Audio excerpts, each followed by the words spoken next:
Welcome to Pinoy Cafe. Inihahandog po namin ang totoong kwentong Pinoy. Hindi ko inaasahan na nakasulat sa aking kapalaran na dumaan sa matinding pagsubok.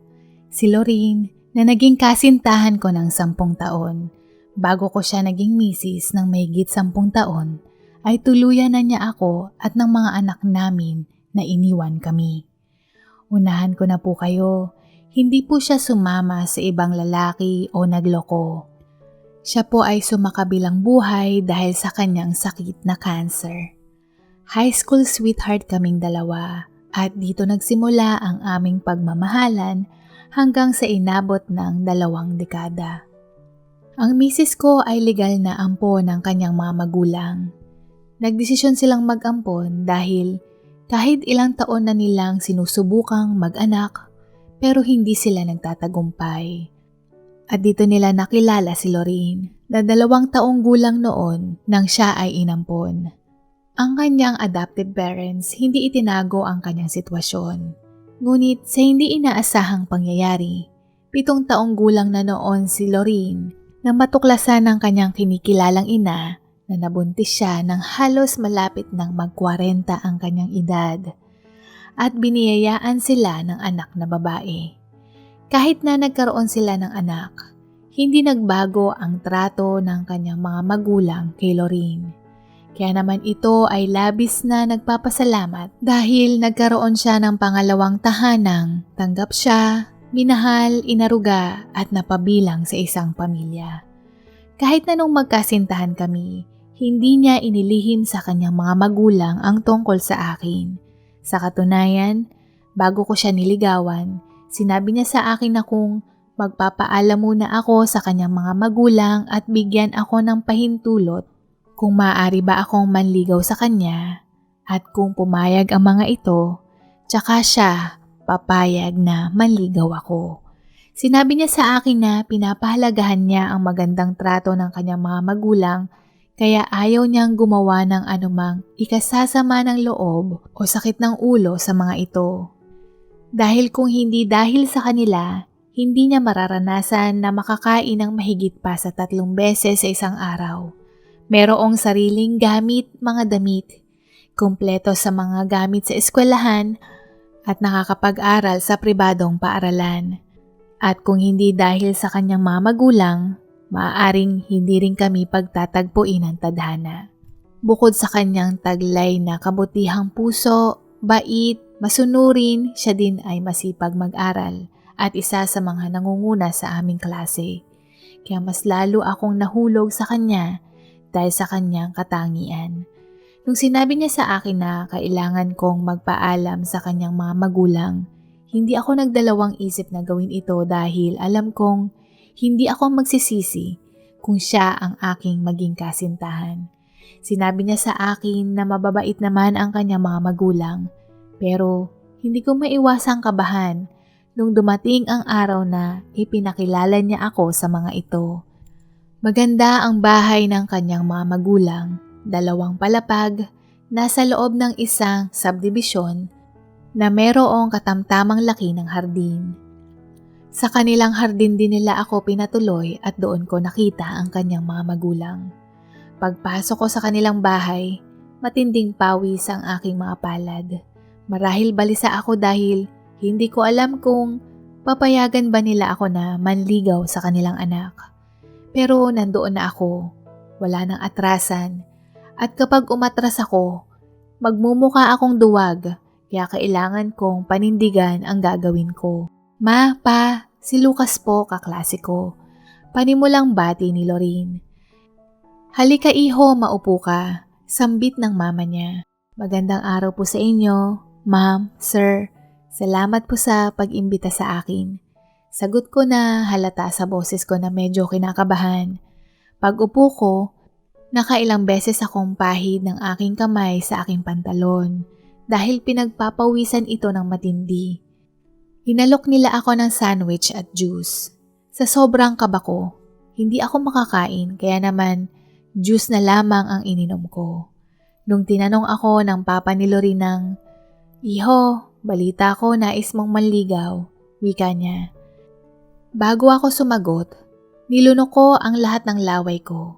Klinaro ang lalamunan ko sa pamamagitan ng pag-ubo ng bahagya. Huminga ng malalim at saka sumagot ng, "Opo sir, tama po kayo. Nais ko pong ligawan si Loreen." Biglang natawa ang ama niya at sumagot na, "Hindi ba parang maaga pa kayo para sa ganito?" "Opo, pero ipapangako ko po na hindi po maapektuhan ang aming pag-aaral." Sagot ko ng may pakundangan. "Okay iho, ganito.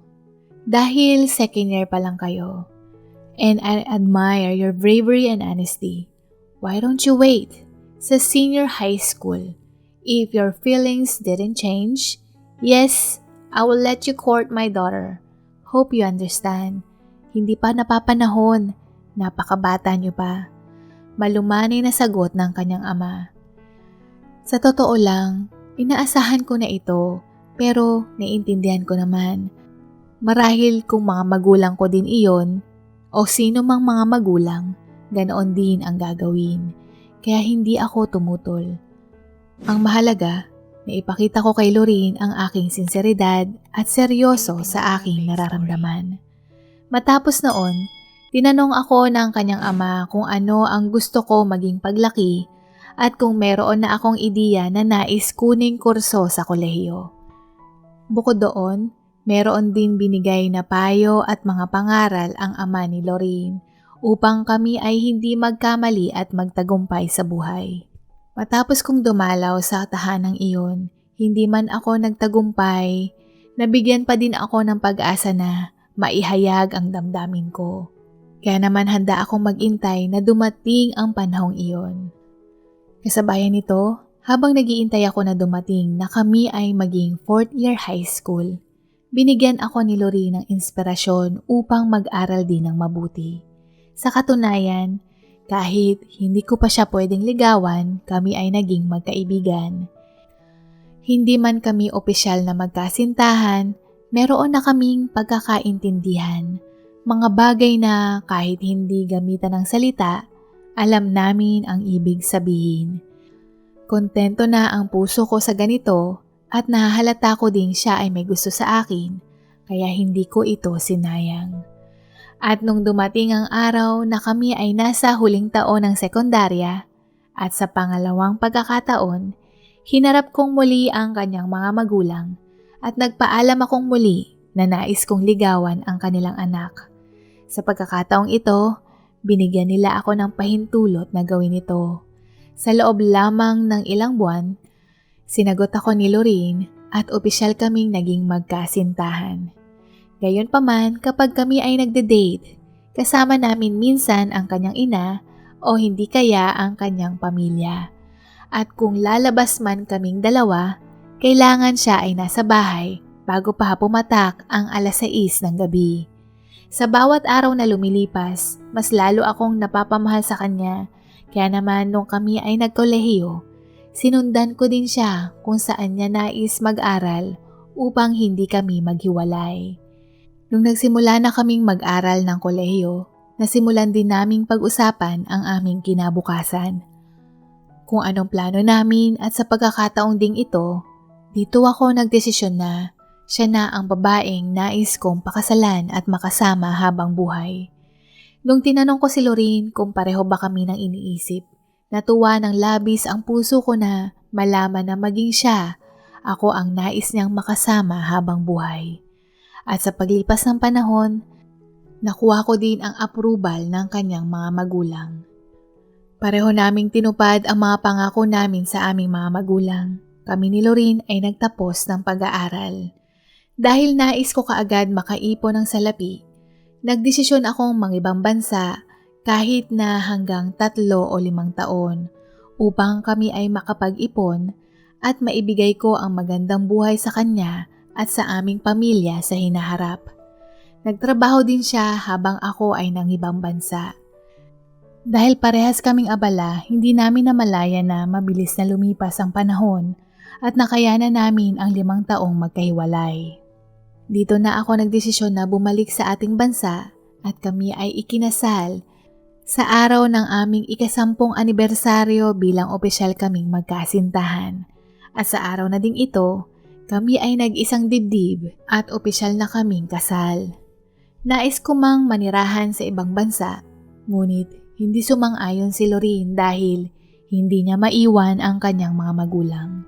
Sa kadahilanan, ang kanyang kapatid na babae o bunsong kapatid ay palaging nasasangkot sa gulo o sakit ng ulo. Nung una, ito ay lingid pa sa aking kaalaman. Marahil, ayaw niyang sabihin ito sa akin dahil kasiraan ito ng kanilang pamilya. Lalo na siya ay isang ampon. Pakiramdam niya wala siya sa posisyon upang ibahagi ito.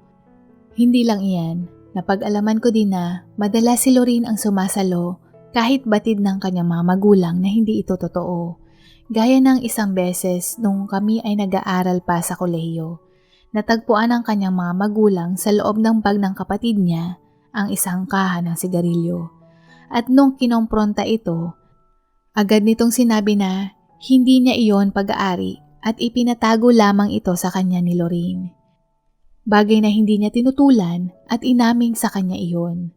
Nalaman na lamang ng mga magulang nito na iyon ay isang kasinungalingan na isang beses nahuli nila ang kapatid ni Lorene na naninigarilyo sa may kanto habang papauwi sila sa kanilang tahanan. Nabanggit din sa akin ni Lorene na ayos lamang ito na iba to sa kanya ang sisi dahil kapatid niya ito at kailangan niyang kampihan upang maiwasan na sila ay mag-away. Alam kong mali ang kanyang ginagawa at batid niya din ito, pero pakiramdam niya, dapat niya iyong gawin para sa kanyang kapatid. Kaya naman laking gulat ko na kung si Lorene ay isang masipag at masinop na nilalang, kabaliktaran naman ito ang kanyang kapatid na laging bagsak sa klase, mabarkada at tamad. Isa ito sa mga bagay na nalaman ko na lamang nung ako ay nasa ibang bansa.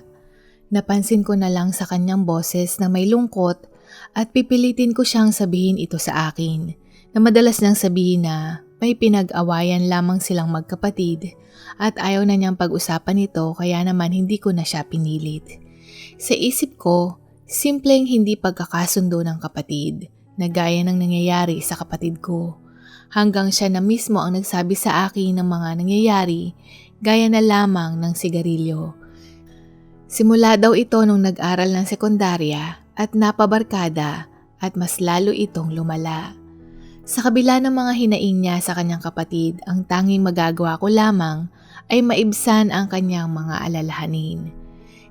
Nung kami ay nagsasama na, ipinagluluto ko siya ng kanyang paboritong lumpiang Shanghai at meron din akong cake. Ang makita siyang nakangiti, sa tingin ko ay nagpapawala ng kanyang mga alalahanin.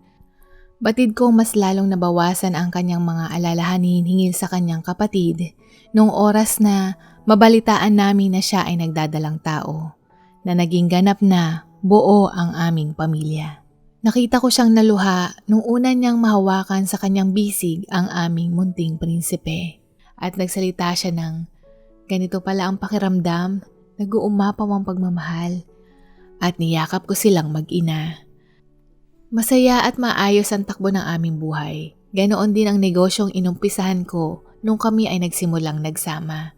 Subalit, nung pumasok ang pangatlong taon, madaling humina ang negosyo at dito ako nagsimulang manghiram ng pera. Hanggang sa tuluyan na itong nalubog at kailangan ko ng isara dahil hindi na ito kumikita. Kasabayan nito, natuklasan din naming buntis siya sa aming pangalawang anak.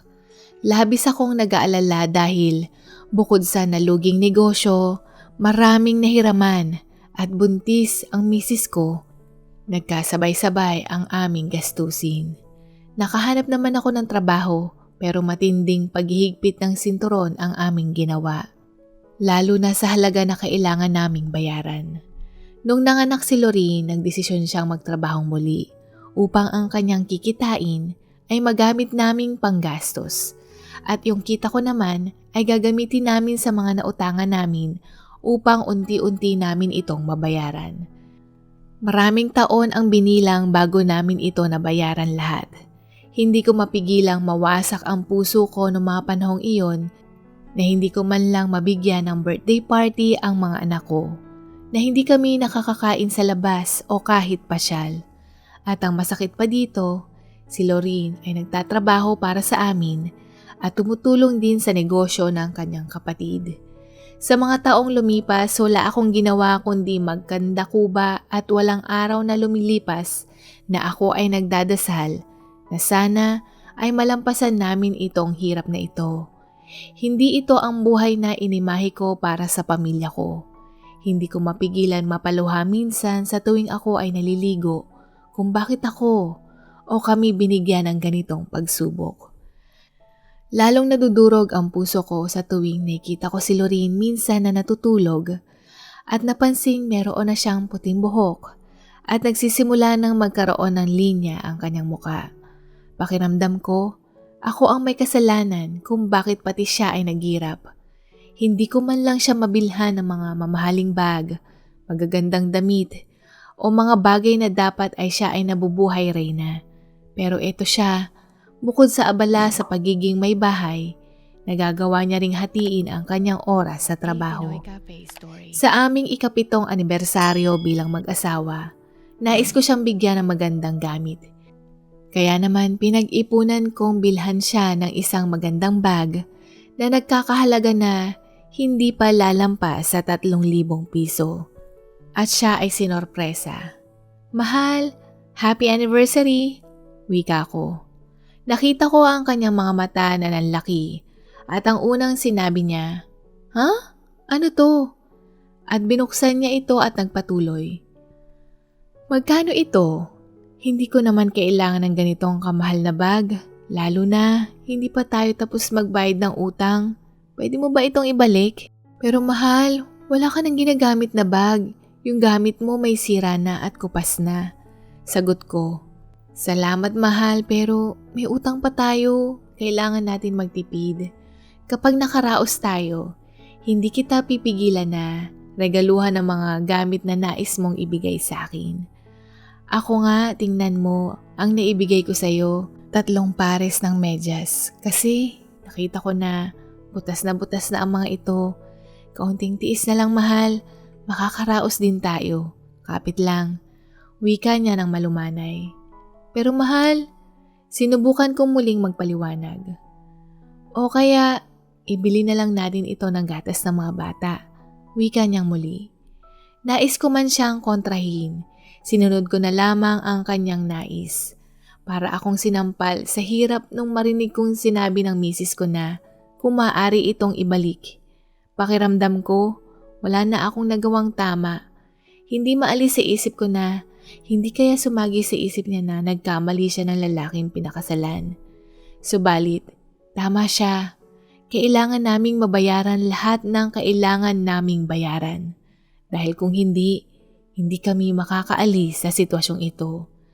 Sa pagkain, kahit na sa kanya ay hindi masustansya, pero para sa mga anak namin, sinisigurado niyang masusustansya ang mga kinakain nito. Kahit na din sa akin, kung batid niyang ako ay nagugutom pa, ibibigay niya sa akin ang kanyang ulam at sasabihin kailangan kong magpalakas. Hanggang sa maraming taon ang lumipas, maraming birthday, Pasko at bagong taon na wala kaming magarbong handa. At sa wakas, dumating ang araw na nabayaran namin ang lahat ng aming mga pinagkakautangan.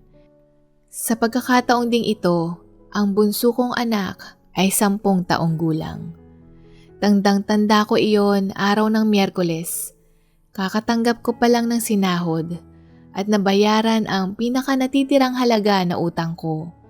Pag uwi ko sa bahay, may dala-dala akong champagne upang magdiwang. Ang sarap-sarap sa pakiramdam dahil sa tagal ng panahon, ang sahod ko ay mapupunta na sa wakas para sa amin. Dito niya sinabi sa akin na sumubok kaming muli na magnegosyo, pero sa pagkakataong ito, kami ay dapat mag-ingat. Ilang beses kong pinag-isipan ito ng matagal dahil sa totoo lang, natatakot akong malugi itong muli, na mawala lahat ulit sa amin. Huwag kang mawala ng pag-asa, makakaahon tayong muli, simula pa lang ito, kaya natin to. Pag-iengganyo niyang sabi habang kami ay umiinom ng alak.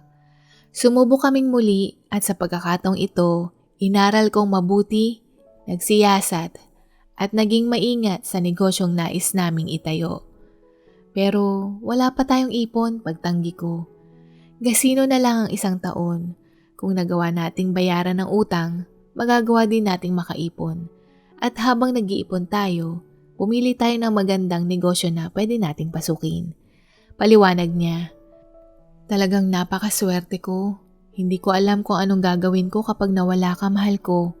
Sambit ko sabay haplo sa kanyang pisngi.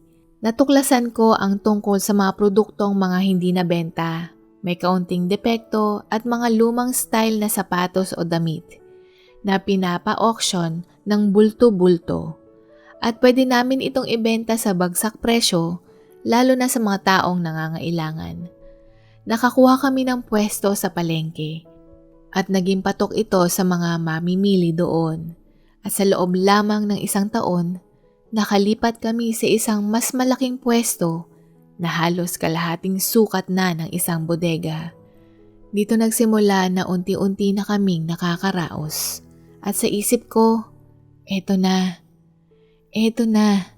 nakakaraos na kami. Maibibigay ko na ang magandang buhay sa pamilya ko. Subalit isang araw habang si Lorene ay nag-aayos ng mga produkto sa shelf, bigla siyang nahimatay. Dito namin natuklasan na meron siyang stomach cancer at ito ay malala na. Akala ko, simpleng heartburn at indigestion lamang ang sakit niya. Hindi ko inaakala na magiging ganito ang sasapitin niya. At labis kong sinisisi ang sarili ko dahil kung hindi sana sa sitwasyon namin, hindi niya mapapabayaan ang kanyang sarili. Sinubukan pa naming magpagamot pero mas lalo siyang nanghina at tumagal lamang siya ng mahigit 1 taon bago niya kami tuluyang iniwan. Ang sakit-sakit dahil nagsisimula pa lang kami, bago pa lang gumiginhawa ang buhay namin. Hindi man lang niya naranasan ang buhay na nais ko para sa kanya. At sa pagkakataong ito, sa tingin ko, tunay ngang pinarurusahan ako ng Panginoon. Marahil noong nabubuhay ako noon, marami akong kasalanang nagawa. Kaya naman nung ako ay binuhay muli sa katawang ito sa kasalukuyan, lahat ng pagkakamaling iyon ngayon ko binabayaran. Mas lalong nakakalungkot dahil ang mga anak ko ay nawala ng ina. Sa aking pagluluksa, ibinuhos ko ang atensyon ko sa negosyong iyon dahil ipinangako ko sa kanya na hinding-hindi na kami babalik sa dati at kahit anong mangyari, hindi ko hahayaang mangyari iyon. Pag uwi ko sa bahay, dito ako umiiyak dahil hindi ko magawang iligpit ang kanyang mga gamit kahit na ilang linggo na ang nakakaraan mula noong siya ay lumisan. Pakiramdam ko kasi kapag iniligpit ko na ang mga gamit niya, tuluyan nang mawawala ang presensya niya. Isang gabi nakita ko ang kanyang cellphone at ito ay aking tiningnan. Dito, nabigla ako sa aking natuklasan. Hindi ko mapigilang mapanganga habang binabasa ito. Base sa aking pagsisiyasat sa kanyang mga messages, nakita ko ang mga palitan ng text niya at ng kanyang kapatid. Dito ko natuklasan ang tunay na kulay ng aking hipag. Batid kong noon siya ay madalas nang nasa bar pero hindi ko ganoon na ganito pala ito kalala. Matapos niyang makatapos ng high school, ilang beses siyang sinubukan ng kanilang mga magulang na i-enroll sa kolehiyo pero hindi ito pumapasok. Sa tuwing masasangkot sa gulo, si Lorene ang kanyang madalas na sumasaklolo. Kapag nalalasing siya, ito rin ang nagsusundo sa kanya. At nung nabuntis siya ng lalaking nakilala niya sa bar na ngayon ay bayaw ko na, maswerte ito dahil pinanagutan siya nito at pinakasalan. Sinabi niyang noong mga panahong iyon na ayusin niya ang buhay niya. At kinausap niya ang kanilang mga magulang na bigyan siya ng pondo upang magtayo ng isang negosyo. Ito ay isang bar dahil sabi niya marami daw siyang alam hinggil dito. Sa tulong din ng pakiusap ni Lorene, pumayag din ang mga magulang nila. Ang pagtayo ng isang bar ay hindi biro at malaking pera ang kailangan dito. Sa una, tumutulong naman ang kapatid ni Lorene sa bar nagbabantay at namamahala nito. Subalit, gaya ng ibang negosyo, ito ay humina din ang kita. At magmula nang humina ang kita, pinabayaan na ito ng kapatid ni Lorene. Ilang beses siyang tinetext ni Lorene na asikasuhin ang negosyo dahil iyon na lang ang huling pera ng kanilang mga magulang, na maibalik kahit papaano ang ipinuhunan paunti-unti. Na maraming gabing nagpupuyat si Lorene dahil pinababayaan at halatang wala itong pakialam. Bukod pala sa problema naming pamilya, kargo din pala ni Lorene ang problema niya sa kanyang kapatid. Eto ako na sinisisi ang sarili ko kung bakit siya nagkasakit, kung bakit siya pa ang kinuha. Sa tingin ko, ang kanyang maraming beses na pagpupuyat sa bar ang nagbigay din ng matinding stress sa kanya. Dahil kilala ko si Lorene, sasaluhin niya ito dahil ayaw niyang bigyan ng sakit ng ulo ang kanyang mga magulang. Na sa ganitong paraan niya ipinakita na tumatanaw siya ng utang na loob, na hindi niya pinabayaan ang kanyang kapatid, pati na rin ang negosyong pinangpuhunan nila. Nabasa ko din sa text na madalas masumbatan si Lorene ng kanyang kapatid at laging ginagamit ang ampon ka lang, kaya dapat sundin mo ako dahil ako pa rin ang pipiliin ni na mama at papa. Siya ay nakakulong at hindi makalaya sa kanyang sitwasyon dahil sa tingin niya na iyon ang tamang gawin at inabuso naman ito ng kanyang kapatid. Hindi lang iyan, ilang beses din siyang nahuli ni Lorene na may ibang lalaki kahit na may asawa at anak na ito. Ang akala nila, nung nag-asawa ito, nung naging ina, magpapakatino, pero hindi pala. Ang negosyong bar na sinabi niyang nais niyang magbago ay isa palang pag-aaksaya ng pera. At hindi lang iyan, ginawa niyang alipin si Lorene. Sa loob ng 3 taong bukas ang bar na iyon, ang misis ko ang nag-aasikaso nito at ang kapatid niya kumukuha lamang ng kita dito. Ang misis ko ay bihag sa sitwasyon.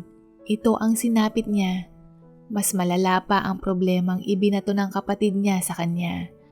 Marami ding text din doon si Lorene sa kanya na tumulong siya sa bar dahil kung pagpapatuloy ang ganitong kita, sila ay malulugi at sumagot lamang ito sa kanyang ate na, "Di ko naman yan pera eh." Sa puntong ito, hindi ko pwedeng ipagkibit balikat lamang at agad ko itong sinabi sa aking mga biyanan at sa bayaw ko ang natuklasan ko. Labis ang galit ang namuo sa dibdib ko hingil sa aking hipag dahil siya ang dahilan kung bakit ayaw manirahan ni Lorene sa ibang bansa noon. Na kung hindi sana siya sakit ng ulo at puwerwisyo, hindi sana ako magnenegosyo at hindi sana kami mababaon sa utang.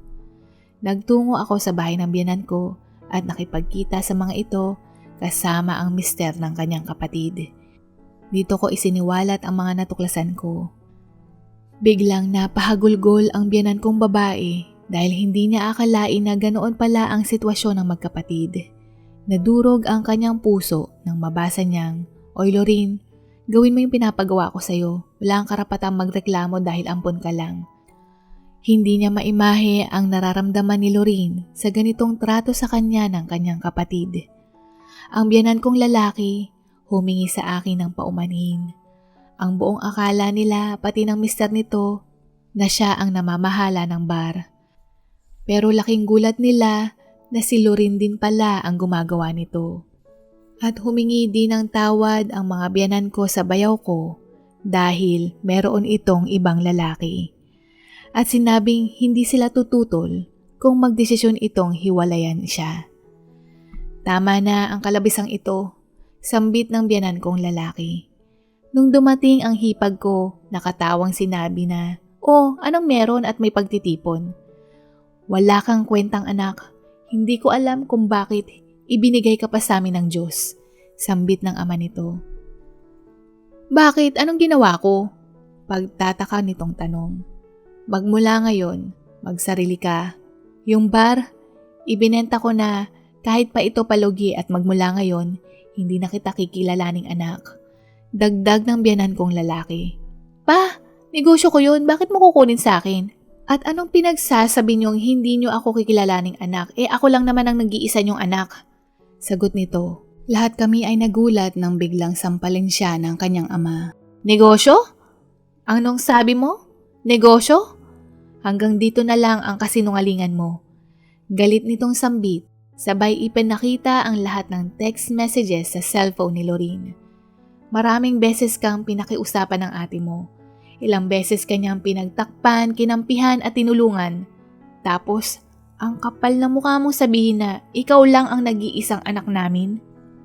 Si Lorene ang bukod tanging nag-iisa at kinikilala naming anak. At dahil sa'yo, siya ay nawala. Dagdag niya. Nagprotesta ang kapatid ni Lorene at nais niyang ipaliwanag ang kanyang sarili. Bigla itong lumuhod sa kanyang ama na bigyan pa siya ng pagkakataong magbago. Hanggang sa ang mister naman niya ang nagsalita na makikipaghiwalay sa kanya, lalo na meron siyang ebidensya sa kanyang pagtataksil. Sumigaw siya na, hindi niyo pwedeng gawin ito sa akin! At biglang nagmamakaawa. Nung hindi na siya pinapakinggan ng mga biyanan ko at ng mister niya, lumapit siya sa akin. Kuya, baka pwede mo akong tulungan, parang awa mo na. Sambit niya, hindi mo na maibabalik ang buhay ng ate mo. At kailanman, hindi kita naging kapatid. Wika ko, sabay inalis ang kamay niya sa damit ko.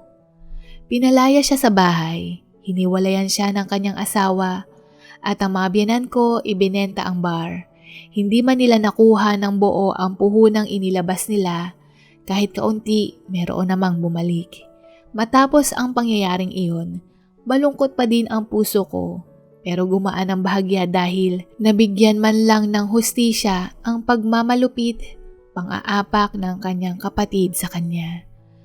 Nung nabubuhay pa siya, nabanggit niya sa akin na nais niyang makita ang ganda ng dagat sa Palawan, ang lugar kung saan nagmula ang mga biyanan ko. At nung 40 days niya, nagtungo kaming lahat doon. Mga biyanan ko, mga anak ko, pamangkin ko, bayaw ko at ako, dala ang kaunti niyang abo at ibinuhos ito sa dagat. Hindi ko mapigilang mapahagulgol dahil sa pamamagitan na lamang ng kanyang abo ko na isa katuparan ito. At kasabayan nito, kaming lahat ay nagpaalam sa kanya. Habang may luhang dumadaloy sa aking pisngi, ako ay bumulong sa sarili ko na, paalam mahal ko, hanggang sa muli nating pagkikita. Dito na po nagwawakas ang kwento. Maraming salamat po. Maaari niyo po ring bisitahin ang pangalawa po naming channel na Pinoy Cafe Shorts. Muli, huwag niyo pong kalimutang i-click ang like and subscribe. Take care and be safe everyone. God bless you. Bye! Comments of the day. Ramon Reyes, Herman Pamada, Esterlita Ocampo,